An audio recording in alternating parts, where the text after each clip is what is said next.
मैं गुलाब प्रसाद प्रजापति, पुत्र स्वर्गीय शिवनाथ प्रसाद, निवासी मौजापल्ली पट्टी का रहने वाला हूँ। क्या करते हैं? थाना चोलापुर वाराणसी का रहने वाला। क्या करते हैं? मैं पेशे से अधिवक्ता हूँ, व्यवसाय से। जी अधिवक्ता हूँ। सर हमारा थाने वाले कोई सुनवाई नहीं कर रहे हैं। हमें परेशानी है, जान माल की धमकी दी जा रही है, कभी भी मर्डर हो सकता है। रास्ते पहले घेराव लोग की कर रहे हैं, अच्छा अवांछनीय तक लोग भी साथ में लगे हुए हैं। कुछ लोगों का ज़्यादा हाथ है। हमारे परिवार के साथ बंटवारे का मुकदमा चल रहा, दीवानी फौजदारी चल रही है, जिसमें बंटवारा को लेकर के अभी कंफर्म नहीं हुआ है, पैमाइश भी कंफर्म नहीं हुई, स्टे हुआ, सिविल न्यायालय द्वारा स्टे हुआ है।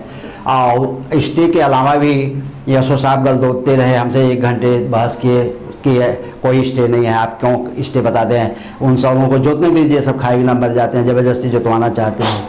और उसमें बहुत काफ़ी इंटरेस्टेड हैं, और इंचार्ज साहब भी इंटरेस्टेड हैं। गोसाईपुर चौकी इंचार्ज चोलापुर वाराणसी जो हैं हमारे यहाँ कुलदीप दुबे जी हैं, वो बहुत काफ़ी इंटरेस्टेड हैं। और उनको कुछ दबाव ऊपर से भी आ रहे हैं, कुछ और विधायक वगैरह का भी दबाव। हमें संदेह है कि हमारे यहाँ पिंडरा के विधायक जो हैं वो वास्तव में हाथ लगाए हुए हैं, क्योंकि उनका ससुराल हमारे पड़ोस में है। वो वहाँ के प्रधान वो रिश्ते में कुछ आते हैं, हमारे पटीदारान उन रिश्ते के लेकर के वहाँ चपे हुए हैं। एक बनिया जायसवाल, विजय जायसवाल हैं जो खुल करके हमारी बगावत उनको हमारे पटीदारों की तरफ से कर रहे हैं, जबकि हमारे गांव के पड़ोस के हैं। हमारे परिवार के बीच में ज़्यादा उड़नता कर रहे हैं ये लोग, और हो सकता है कभी मर्डर भी करवा दें, क्योंकि उनकी मंशा यही है। 2-2.5 लाख का ठेका भी उन्होंने लिया है, और इसलिए लिया है कि हमें इतना खर्च करेंगे तो हम ज़बरदस्ती कब्जा भी दिलवा देंगे, और हो सकता है अगर नहीं मानेंगे इसे तो मर्डर भी करवाया जा सकता है। विवाद इसलिए हो रहा है कि स्टे के अलावा ज़बरदस्ती हमारा कहते हैं कि आपके पिताजी हल जोते रहे, उनका कोई हक नहीं बनता है। 3 जगह मारूसी संपत्ति है जिसमें हमारा कोई हक नहीं बनता है। पलही पट्टी मौजा में भी है जो थाना चोलापुर में होता है, वो मौजा ओंदी है जो शिवपुर थाने में आता है, और एक कलकत्ता में बहुत 10 करोड़ की संपत्ति है जिसमें 5 कट्ठे ज़मीन है, उसमें 14 किराएदार आते हैं। उस कम से कम उसमें हमारा 1 बड़े 2 हिस्सा होता है, नहीं कुछ तो 2 करोड़ की होती है। पंचायत द्वारा ही लोगों ने कहा था, उन्होंने कहा, पंचायत ने यह भी कहा कि अगर वहाँ आपको दिक्कत हो तो ले लीजिए, अगर वहाँ के एवज में आप हम यहीं इनको दे दीजिए, क्योंकि उनका हक बनता है। इन्होंने कबूल किया, हमारे पटीदारों ने जो आज बहुत एंटी में है वो कबूल किए थे नहीं हिस्सा बनता है। इंचार्ज साहब के सामने भी, एसओ साहब के सामने भी कबूल किया था, लेकिन देने के नाम पर वो टिकट कटाकर कलकत्ता भाग जाता है। और जब हमारी ये पटीदार जब उनको बुलाते हैं कि आओ जबरी किया जाएगा, जोत लिया जाएगा, क्या कर सकते हैं ये, तो वो आ जाता है। पर इस समय मौजूदा में राधे श्याम प्रजापति हैं जो कलकत्ता से आए हुए हैं, उनके 2 लड़के आए हुए हैं, एक भतीजा और एक लड़का भी आया हुआ है जो गुंडई कर रहा है। एक राजनाथ उर्फ रामविलास, जिसको बाबा भी लोग कहते हैं, ये अवांछनीय तत्वों में गिरोही है। ये जो है हमेशा गोली मारने की भी धमकी देता, कुछ अवांछनीय तत्वों के साथ रहता भी है ये, और कुछ लभंका टाइप का भी है, उसको लोग बाबा भी कहते हैं न। और वो जो है दिन भर गायब रहता है घर से, रात को 12 बजे 1 बजे रात को भी घर पे आता है।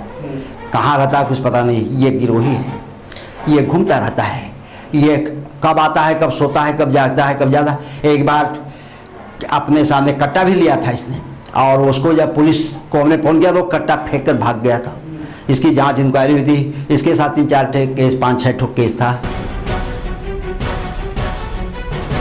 बहुत दिन से कर रहे थे, लेकिन 2016 में इसने बंटवारा रखे थे, 17 में हमारे भाई को मारा, वहीं से विवाद शुरू हुआ, रंजिश शुरू हुई है। और उसका मेडिकल हमने बनाकर मुकदमा किया है, जिसमें 147, 149, 323, 5,500 धारा चल रही है, मुकदमा विचाराधीन है। उसके बाद हमारा लाकर्स का मुकदमा चल रहा है, जो कि इसने चोरी से हमारा lockers bank, Punjab national bank से गबन किया है, 10.5 लाख हमारे जिम्मे आता है, और उसी को लेकर के इसने पहले मारपीट किया था।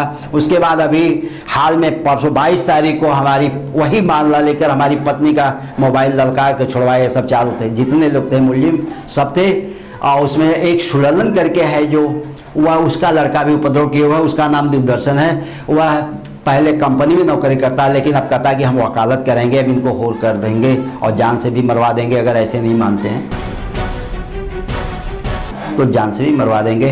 वही सबको तंग किए हुए पूरे परिवार। SSP DM SSP DIG IG और मुख्यमंत्री चीफ मिनिस्टर को भी किया था हमने हमारे, और ट्वीट किया गया था, अभी हाल में परसों भी ट्वीट किया गया है, और मुख्यमंत्री भी ट्वीट किया, हमने रजिस्ट्री द्वारा भी भेजा है। और एसएसपी डीएम साहब को तो करीब कई 5, 6, 7, 8 दरखास्तें हो गई हैं जो रिकॉर्ड हमारे पास हैं, रजिस्ट्री द्वारा भेजा है, और रिकॉर्ड जो है पर्सनली तौर पर भी दिया है जी, दिया है अभी दिया है, अभी ये 27 को 28 को ये जो है 22 को दिया है, अभी आज भी दिया है, आज 24 को भी दिया है।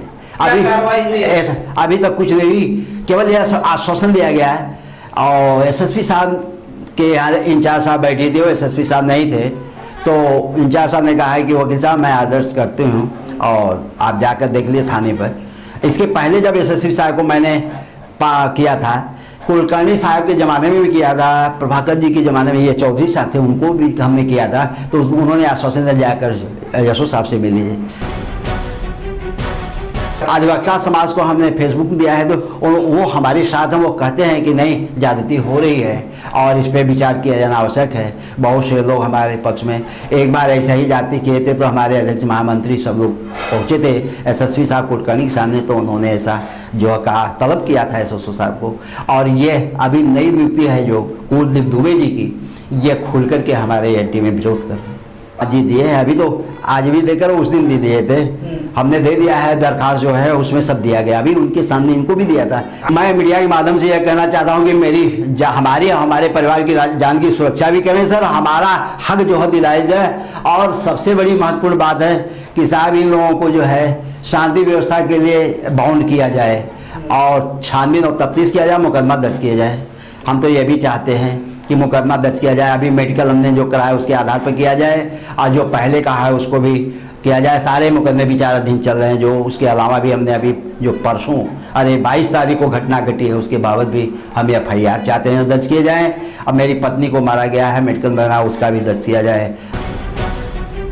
और मैंने कई दरखास्तें दिया है, इंचार्ज साहब को दिया, थाने पर दिया, लेकिन कोई सुनवाई आज तक नहीं हो पा रही। पुलिस वालों का यह कहना है कि देखिए भाई खेत जुतवा दीजिए, कहाँ से सब लोग मर रहे हैं, स्टे है तो इससे क्या होता है, स्टे क्या खाना पीना होने नहीं देगा, स्टे खाने के लिए कहाँ दिक्कत है, क्यों रोकता है, स्टे रोकता है, खाने पीने मत दीजिए। कुरेना में लोग आए हैं, देखे भूखमरी पहले है, इसलिए जो खेत जोतने का कब्जा कराने का। और ये हमारे एक रूम है, एक रूम ताला बंद कर दिया है, एक रूम ऊपर कब्जा करना है, उसमें हमारा गेट नहीं है, उसी को कब्जा करना चाहता है गेट लगाकर। उसमें हमारे निर्णित फाइल जो मुकदमे के वो भी हैं, खाद्य सामग्री कुछ हम अपने अलग से भरे वो भी है, हमारे जो है खाट बिस्तर ऐसी है, और खाट बिस्तर चारपाई बेड और फाइलें हैं, लाकअप ये सब है, कुछ दो तीन ठो बॉक्स है, ये सब वो जो है मतलब लूटने के चक्कर में है, और जो है ताला बंद कर कब्जा करने के चक्कर में है। और एक रूम मेरा ताला लगा दिए जिसमें हमारे बहुत से पहले के 2-2, 3-3 साल के अनाज जो सड़ रहे हैं, उसमें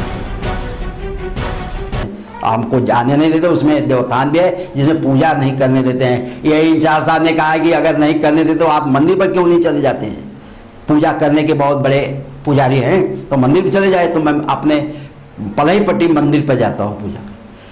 मैं हमारा पंपिंग सेट मकान, हमको उसमें प्रवेश नहीं कर दिया जाए, पानी नहीं पीने देते, और हमको जो है प्रताड़ित करते हैं, हमारे परिवार को, हमको, हमारी पत्नी को हमको जान से मारने की धमकी भी दी जा रही है। अभी कल भी दी गई है, आज भी दी गई है, और रोज देते हैं, सुबह शाम 100-200-500 गाड़ी रोज डेली देते हैं, जिसको मैं बर्दाश्त करना सीखा और बर्दाश्त करते जाते हैं, बराबर करते हैं। और ये जान हमारे खतरा है, जान से मार दिए जाएंगे, ये निश्चित है कि अगर सुरक्षा नहीं किया गया तो जान भी ले सकते हैं, क्योंकि इस समय पैसे के बल पर वो बहुत कुछ करना चाहते हैं।